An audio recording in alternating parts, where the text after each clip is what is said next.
தமிழ் சினிமாவில் கிரியேட்டிவிட்டிக்கு இந்த அளவுக்கு பஞ்சமான்னு யோசிக்கும்படியாக இருக்குது இப்போ சமீபத்தில் வந்த படங்கள். ஒரு காலத்தில் விஜய் அஜித்தாக இருக்கட்டும், ரஜினி கமலாக இருக்கட்டும், அவங்களோட ஒரு மாஸ்டர் பீஸை இப்போ எடுத்து பார்த்தாலும் சலிப்பு தட்டாத மாதிரியான படங்கள் அவ்வளோ இருக்குது. இப்போ டேரக்டர்ஸ்லாம் என்ன பண்ணுறாங்கன்னா, சார் நீங்கள் அந்த படத்தில் பேசின டயலாக் பேசுங்க சார், அந்த பிஜிஎம் இதில் கொண்டு வந்துடுவோம் சார், அந்த படம் ரெஃபரன்ஸ் வைப்போம். அவங்க நல்ல படம் பண்ணிட்டு போயிட்டாங்க, அதனால தான் இன்றைக்கி அதை வச்சு அந்த படங்கள் ஓடுது. நீங்கள் என்ன அதை பண்ண போகிறீங்க அப்படின்றது ஒன்று இருக்குல்ல. உங்களோட க்ரியேட்டிவிட்டி என்ன, நீங்கள் என்ன புதுசாக கொண்டு வர போகிறீங்க? ஒரு கேமியோ வந்தால் படம் ஹிட்டு, அந்த ரெஃபரன்ஸ் வச்சா ஹிட்டு, இந்த ரெஃபரன்ஸ் வச்சா ஹிட்டு, அந்த பழைய பாட்டை கொண்டு வந்தால் ஹிட்டு. இதெல்லாம் ஒரு பிரியாணி சமைக்கும்போது எக்ஸ்ட்ரா சாப்பிட்ற பன்னல்வா மாதிரி தான். நம்ம நல்லா இருந்தால் எடுத்து சாப்பிட்டுக்கலாம், அதுக்காண்டி பன்னல்வா நல்லா இருக்குன்றக்காண்டி ஒரு சட்டி நிறையா பன்னல்வா தூக்கி வச்சுட்டு பிரியாணியை டீஸ்பூனில் கொடுத்தா என்ன நல்லாவா இருக்கும்? இவங்கெல்லாம் எப்படின்னா மியூசிக் டைரக்டர்ஸ்லாம் அதுக்கும் மேலே சொந்தமாக யோசிக்கிறதே இல்லை போல், பாட்டு ஏதாவது புதுசாக போடலாமா அப்படின்னு. ஏதாவது ஒரு பழைய பாட்டை எடுக்க ரீமிக்ஸ் பண்ண நாங்களே இதை பண்ணிடுவோம் எடிட்டிங்கில் உட்காந்து. நீங்கள் இதுக்கு அவ்வளோ கோடி ரூபா சம்பளம் வாங்கி அதை பண்ணுறீங்க.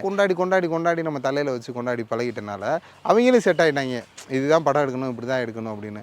ரசிகர்கள் நம்ம தான் மாறணும்.